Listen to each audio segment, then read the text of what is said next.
Thank you. We now begin the panel of future perspectives of the valorisation of urban waste and sewage sludge. So I'd like to thank the 4 speakers. So participants will try to be very brief because I know we're running late. But first of all, I'd like to introduce our speakers. We have María Pérez, General Director of Environmental Quantity, Sustainability and Climate Change from Xunta, Galicia, the regional government, Leticia Rodríguez, Viaqua Sustainable Director, Javier Bobe, the Ourense Provincial Government Director, Josefa León from Agroamb, and Javier Bobe.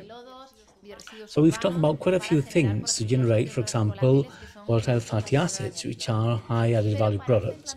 But for this implementation, we need a legal framework to include these new business models.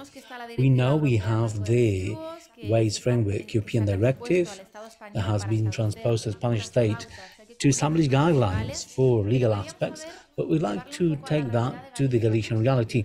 How is this being applied in Galicia, all these legal requirements? Well, first of all, thank you for inviting us to the Councillor's office and myself. I'm the Queen of Waste. That's what I call myself.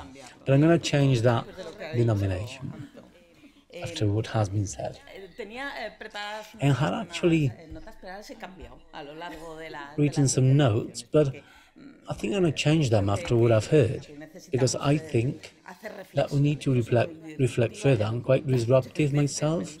I've mentioned that before, and I like provoking people.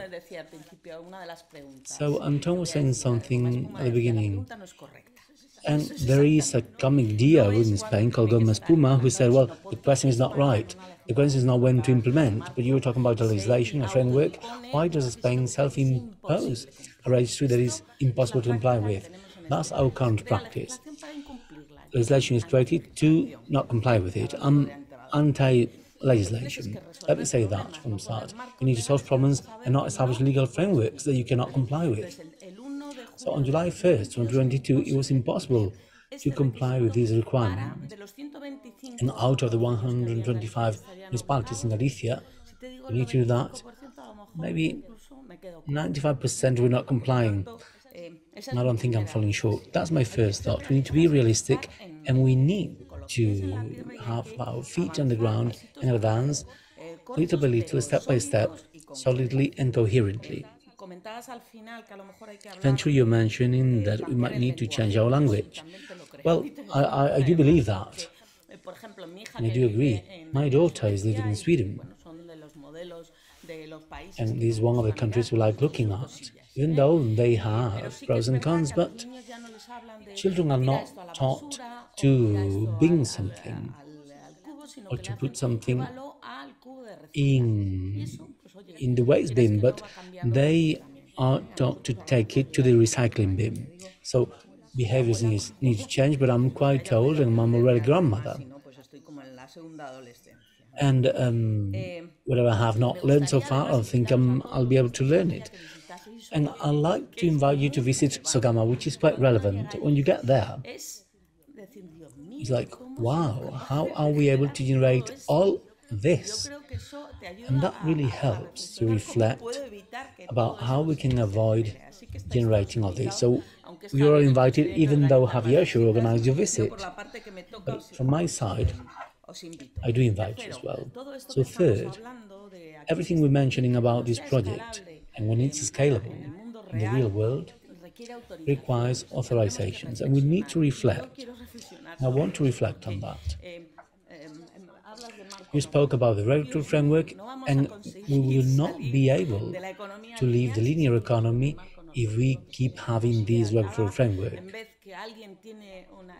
And when someone has the possibility of doing something, we keep adding bureaucratic barriers. So that's another comment I wanted to share. Eroski has been amazing. They actually belong to the Galician Alliance for Climate Issues. So I invite them to come to our seminars and tell about their experiences. But I've written some notes and I'll give them some homework. So what is being done in other countries? But don't think that it's all shiny and sparkly.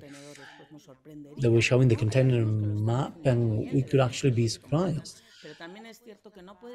Some countries are doing this very well, but we cannot transfer the experiences directly from one country to another. When we went to Denmark, they separated 11 functions, and I said, well, to do this in Spain, we should have been born Danish, otherwise it's impossible.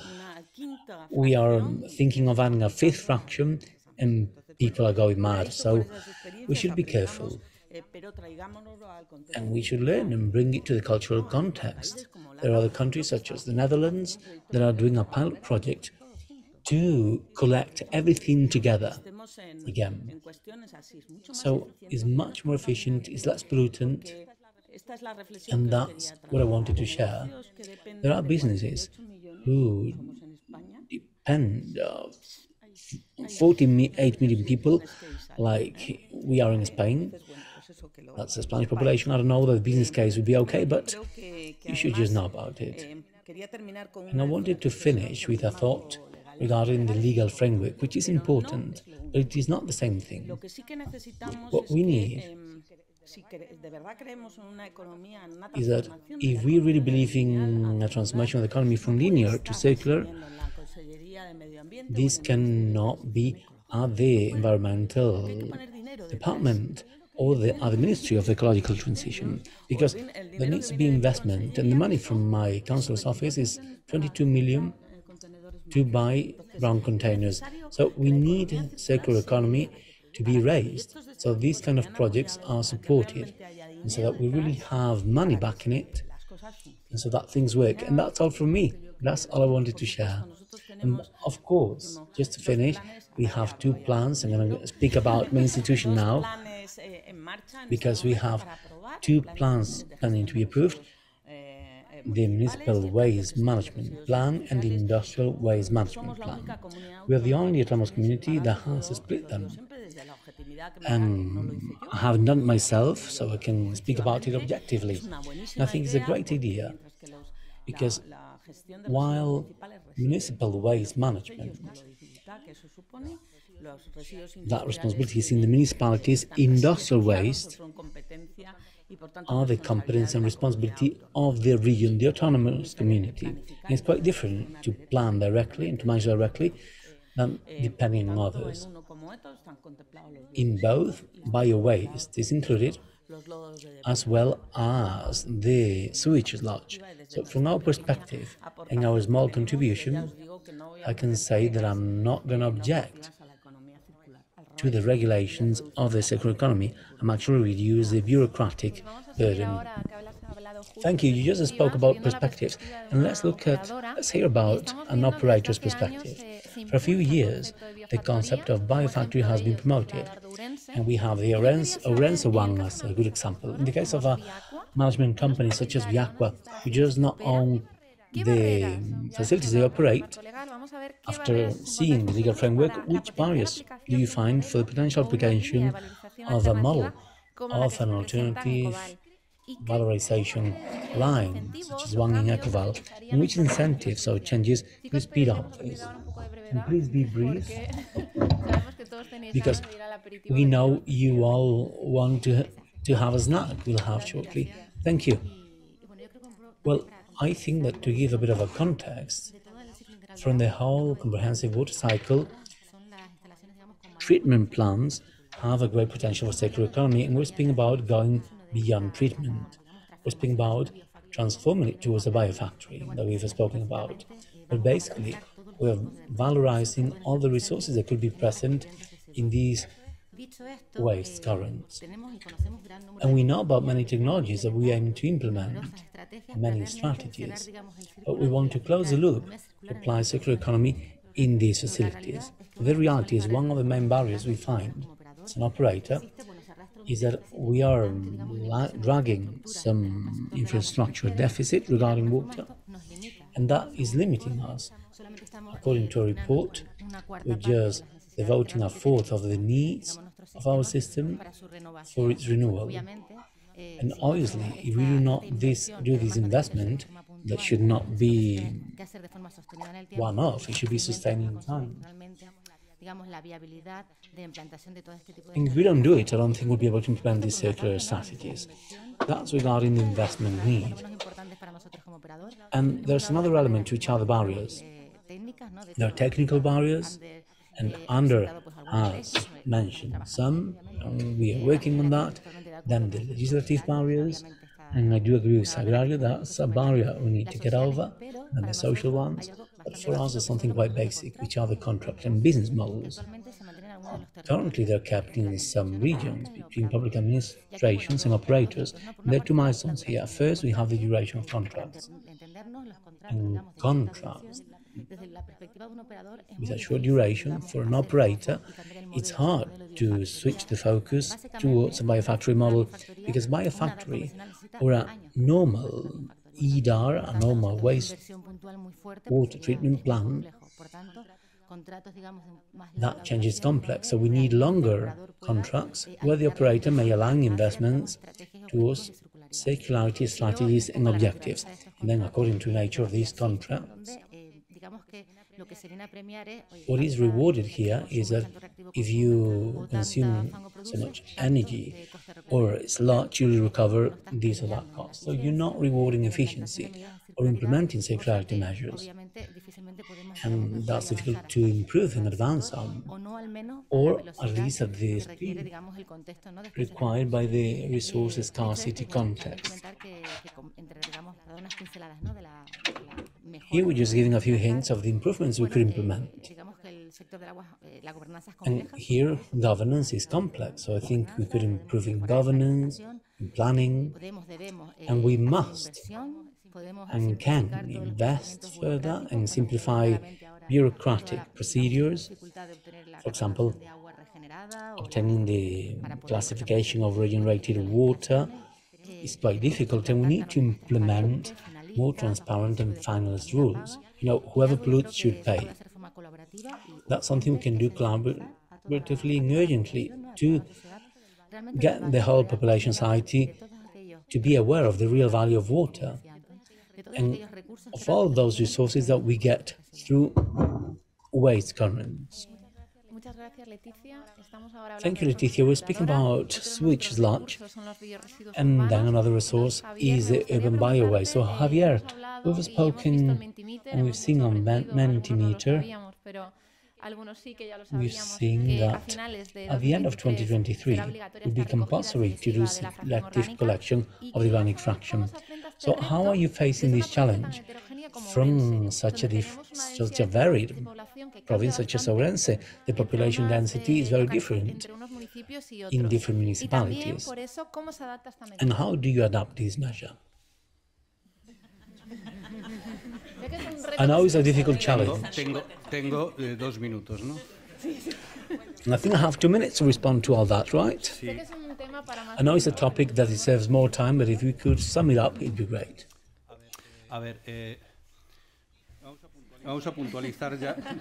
So let's make an initial note on a couple of matters, because we have been asked to speak on precise terms, and there could be nothing more harmful to the selective collection of light packaging than calling the yellow container the plastics container.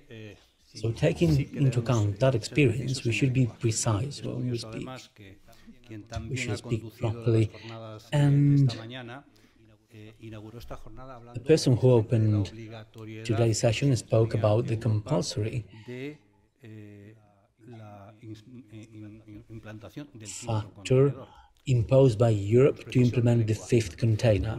So to be precise, Europe and the directive transposition to Spanish legal order imposes the separate selective collection of bio-waste and their treatment mainly through composting, which is not the same thing as having a 5th container.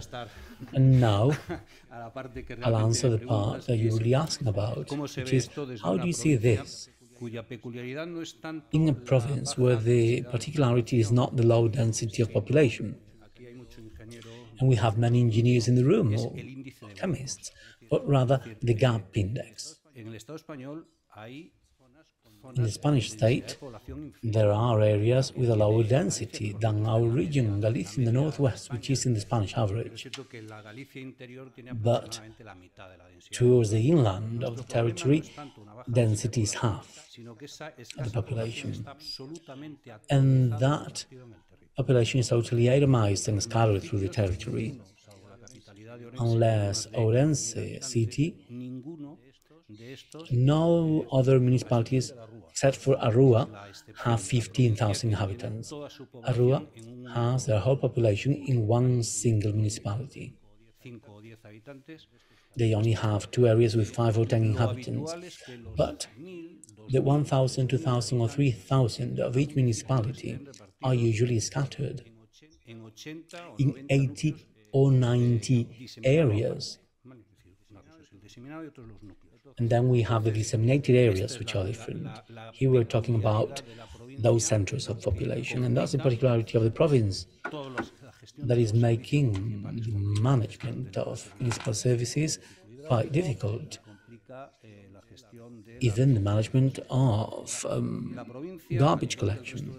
And the province, as well as other municipalities in Galicia, have some of their competencies delegated to a supra-municipal formula, mainly with Sogama. And then we have the other part, which is how do we collect waste? And that's where we need to make an analysis. And here I'm representing a public administration, but I have a technical responsibility. And my father was a shopkeeper, even though he didn't have a supermarket, just a small corner shop. So I do look at the P&L account. And to avail of what Almudena was saying, that is not just important financially, it is also important on an environmental and social basis. So we manage about 60-65% of the Ourense municipalities with the collection service. And we have a collection cost exceeding 90 euros per ton, when treatment is now at 56. I'm criticizing them because it's too cheap. So versus 56 for treatment, our collection cost is 92 euros per ton. And for the fraction called rest, or miscellanea, we have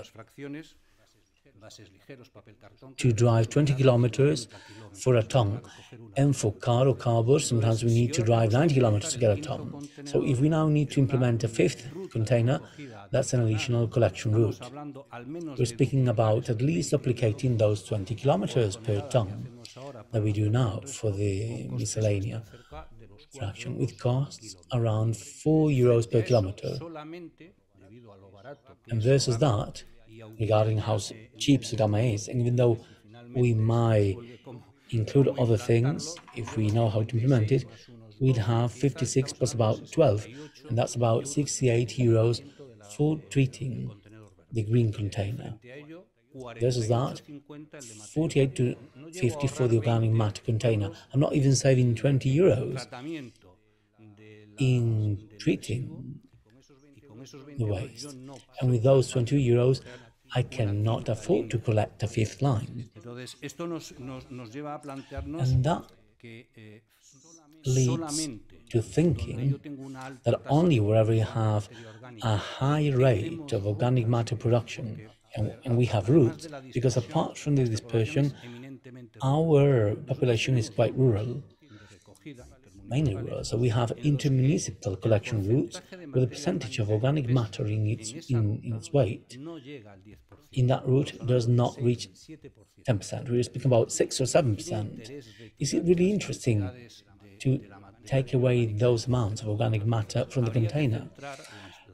Well, we need to focus implementation of 5th container only where we have high amounts of organic matter in my green container. And besides, to collect it, I have ratios of kilometer or ton per kilometer, or kilometer per ton, that is quite low. That's only for the areas that are clearly urban. But our municipalities, those who have an urban center, urban area, 60 or 70% of the population are in that area, but the rest are in rural areas. So the solution cannot be in which municipality do we do it and in which do we not. There will be a mixed solution in some municipalities. We will only need to implement composting in origin, recycling as part of the community. In others, we need to have a mixed solution where part of the municipal territory will have a collection with a fifth container, but part of the municipality will need to be managed with domestic composting and sometimes community composting. And how are we going to do that? Well, that's a good question, especially now, and we have some politicians here. But at a local administration, who can ask what to do after March 28th? I mean, it's not possible to ask that, and it's a difficult decision. And our aim, after the elections, maybe in September, after the summer, we aim to meet with the municipalities and bring them, show them the experiences that are being implemented with success and failure cases, because we need to convey to the population a change in their way of acting, a radical change. And we were mentioning this at the beginning, but I do not have political responsibilities, and I do not quite think on the carrot method, especially if that method is not paired up with the stick method. And here we have committed to create a prevention inspection service of municipal services for wind energy and waste collection. Prevention to take on that training, awareness and information, but together with monitoring and controlling what citizens do. Some mayors, to get a container, say, well, neighbors have the right to recycle, and that's not right. They do not have that right. There is an actual obligation, citizen responsibility. I mean, it used to exist. Right now, it's a legal obligation to recycle. The potential fine is €2,000. It is classed as a crime, as an offense. If you bring down your garbage without separating it and without using different containers, you could get a fine. And we need to say it and remind people about it. I might have extended my 2 minutes time.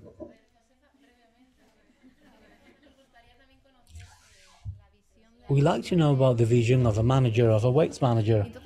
So, could you please tell us about the priority business initiative declared by the Xunta Galicia to the project in a new biogas plant for liquid biomethane, because we consider it's an example highlighting the conversion of organic matter into resources and energy. Do you think these kind of initiatives, where we promote generating biomethane, liquid biomethane, could open up other new business models for circular economy, such as the one presented at ECOVAL, to promote this valorisation from these modes of added values of products? Well, thank you, Teresa. I'm the last speaker. I know you're all eager to go and have lunch, but for those who don't know who we are, I'm from Ourense, but Agroamb is in Lugo. And we valorize with the authorization of the regional government. And we are waste managers, but we will suggest being resource managers hereafter, just to change the language. But we valorize organic waste, mainly sewage sludge, and we can also collect the organic fraction whenever it is separate. Same thing with the ECOVAL project. It may barely have unsuitable waste, and you might be surprised to see what we find sometimes in small sewage sludge trucks and small containers. Sometimes you get all sorts of things there. And we are farmers. We are in Terracha region of Lugo. So we began using sewage sludge for agricultural valorization Due to our need, it was much more profitable financially. At the same time, we began assessing that first container taken to agriculture. My boss was actually the first person who registered legally in Galicia for the usage of sewage in sludge in agriculture. From that agricultural application we did, until now, everything was paired up with RD&D and many projects in that regard. Since we began with Repsol in 2011 with a biorefinery project, thereafter, always as part of our consortium, were many projects, all focused towards biorefineries to extract the biggest amount of products. I am the one on this table, but we should get what could not be valorized elsewhere. The less waste and resources we get at Agroamb, the more it will mean that all the former steps have been done well. And they said, well, you shouldn't get much. I'm saying, well, we should be paid well for each ton we get, but the less we get, the better. And that Xunta recognition is important for us because it is useful to get a new added value from those byproducts that get to the plant, any biomethane. But our biggest source of pride is that when Agroamb was created, we were declared to be a local employment initiative, so they were linked with the social and people part. But let's not forget that in all those projects, we are always collaborating to get the highest added value from any product, not just from what we get as waste, but even from the agricultural side, from straw. We now have a phosphorus extraction project creating fertilizers with a biocide character to reduce the use of pesticides. Also biogas is not related to waste, but we're also trying to get our plant to be a biorefinery, and the little water that gets there should be suitable for irrigation, because we have corn fields around our plant. So our will to research is always present. And when do we implement new measures? Well, whenever they're financially feasible. Well, thanks so much, Josefa. We have a second round of questions, and here, please stick to just 1 minute, just like get to it for each answer, because we're not doing well time-wise. So we'll go back to the beginning, to the administration. Sagrario, I'd like to know what's the strategy and the management model promoted by the Xunta de Galicia, the regional government, for sewage sludge and urban biowaste, which are viable resources, and which investments are planned in that line. Well, I don't think I'm responsible for the Galician waters, but we are working together to reduce the water footprint, and mainly to valorize all those resources coming from those used water that are called. And from our environmental perspective, we should try to enable things get into the market, which is our responsibility. And of course, I tell that to my team, well, the legislation may say something, but the reality is getting ahead of us. One of my deputy directors has left, not due to me, but she said, well, what's really scary is that the legislation that's coming from Europe and all the European initiatives are ahead of technology, and that's true. And that's quite scary. We usually legislate ex post, so that now we have an opportunity to know and be resilient and to adapt to new realities and be still strengthened. Leticia, just to close, we could talk about closing the circular or the cycle of water, and to do this we need to have measures taking us towards zero waste. How are you working in this way? Well, as Nicolas mentioned,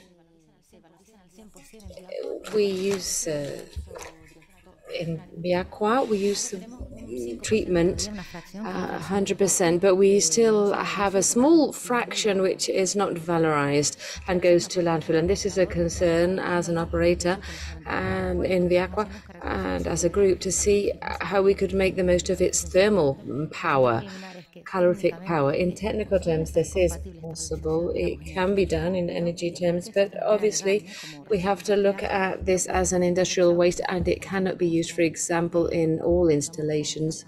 for thermoelectrical installations together with other waste, but that doesn't mean that we shouldn't be working in this direction. So things change, and what might be legally difficult right now, maybe in the future it could be resolved. Viaqua has to work looking at new technological development, and as we've heard, we have to make sure that our installations are resilient to change, whatever change that may come along of any kind.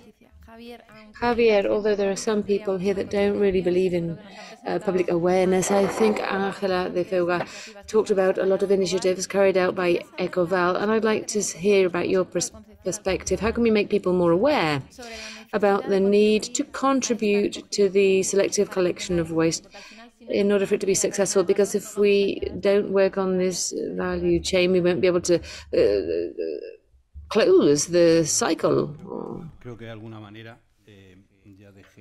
I think in my previous answer, I already hinted at my answer.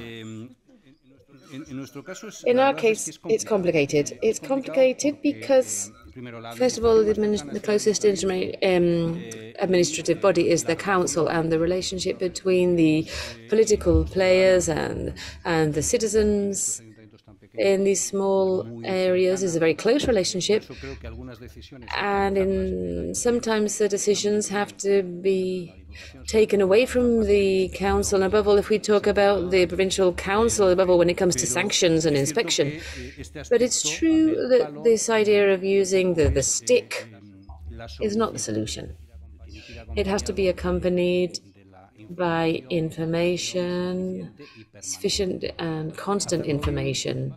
It's not easy to get it right. There are communication experts who try to advise us. I find it just too difficult to explain to citizens something that seems obvious to me, and we have to break their habits. You know, it's something they have in their DNA, and somebody mentioned this earlier. In the way we are, our culture, the definition of waste is everything that you need to get rid of, or that you want to get rid of.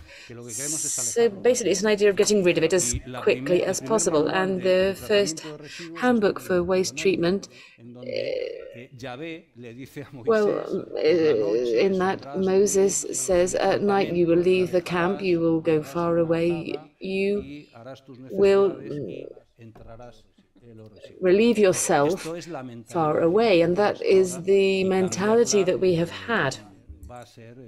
It's difficult to change it, but we obviously have to do what we can and use the resources we have to communicate this, because without the collaboration of citizens, it will be impossible. And in our rural setting, and this idea of having, closed or locked containers or bins will be complicated.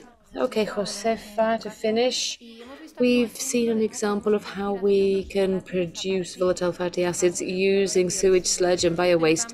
But biowaste are rich in nutrients, which can be used for agriculture, and we would like to hear Agroamb's viewpoint about the initiatives that you have underway to recover those nutrients and taking the circular economy a step further. We've seen about organic waste, and what are we doing when it comes to nutrients? Well, that's our business model.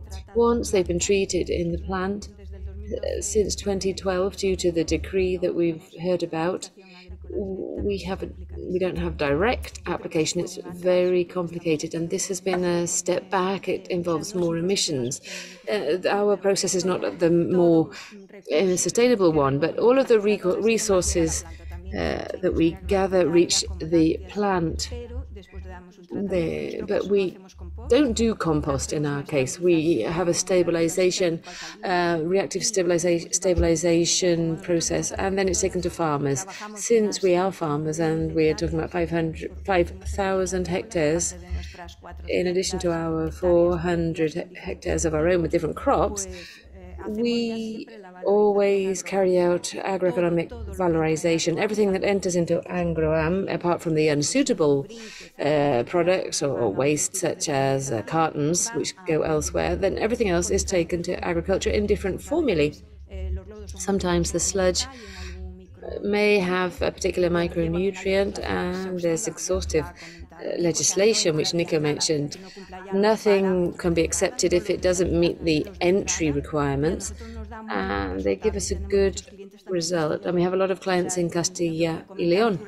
As we've mentioned today, we cannot talk about waste when we talk about organic material. That makes no sense.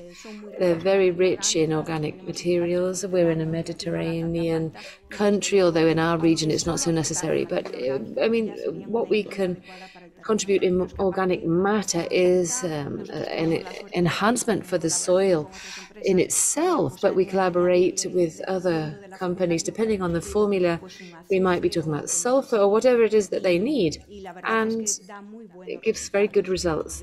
And I would tell you that when we started to fertilize our land, people were really waiting to see, what are they doing? And then 2 years afterwards, we have a waiting list. It's all about campaigns and information, but the treatment plants and the agro-food industries, well, we have to collect on a daily basis. Even during the pandemic, some people didn't understand that. Without us, the industry couldn't function. But we store the product once it is in the form of a fertilizer, and then it's sent to the countryside with very exhaustive system of traceability. We always know the composition of the fertilizer, which fertilizer has been used on each plot of land. We could always take it back, trace it back to the producer. Thank you very much. We're very short on time, so I would ask you to keep your questions perhaps for the meal after the meal and drinks after the session has finished. But okay, go ahead. This is from Pedro Revilla online. He says the use of water to reduce contamination and consumption, it requires other measures. Are other things, anything being done in this regard? If you like, as agricultural workers, as farmers, I could say that right now we have a pilot project that we want to take to all of our plots of land, which is in collaboration with Ourense, with 5G technology. We have sensors on the land because not in all parts of the land do they need the same amount of irrigation. And often we're talking about maize, and this requires a lot of water, although we have cereals and rapeseed, but maize needs water, although in Cetaqua there's quite a lot of rain, but nonetheless they need watering. Water is a scarce good, even in Cetaqua, and from the south of Ourense, that area has a high degree of desertification. But in farming nowadays, we use all kinds of technologies, GPS, georeferencing. We don't want to plant any extra seeds. We have information about where the vehicles go. We have information about the water. We have sensors to know where we need to water more or less. Thank you very much. I would just say that for those of you here in person, after the end of the event, we'll have some food and drinks. And now we have Don Gabriel Alien is here to finish this seminar.